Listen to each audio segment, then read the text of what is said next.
Let's go over how to install the Wooks Gladiatore 4N on your Remington A70 12 gauge shotgun.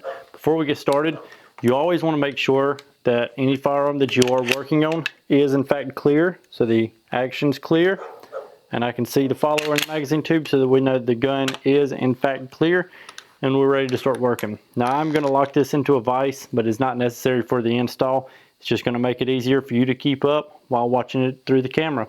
So to get started, we're going to remove the end cap from the magazine tube. Once that is off, then we can go ahead and slide the barrel off of the action. So once you open up the Gladiatore 4N, you'll notice, aside from the actual 4N itself, there's going to be a white box. Now inside this white box is the only tool required for the install, and it is an action tube nut wrench. So it's just this little circular device with two teeth on it, because the action tube nut has two little grooves. So you're going to take the nut wrench and you're going to slide it over the action tube and rotate it until those teeth interface with the two grooves on the nut. Once it interfaces, you're just going to rotate that counterclockwise.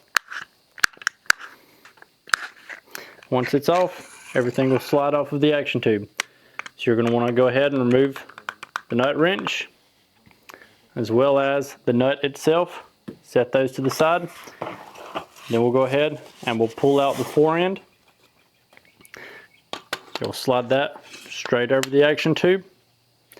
Take the nut that you just now took off of it, and you're going to want the grooves facing away from the action. Go ahead and slide that in place. I like to start it by hand just to make sure that I'm not cross threading. Make sure everything's going on there smooth. Once everything is going smoothly, then I'll go ahead, slide the wrench back on to the nut itself and rotate that clockwise.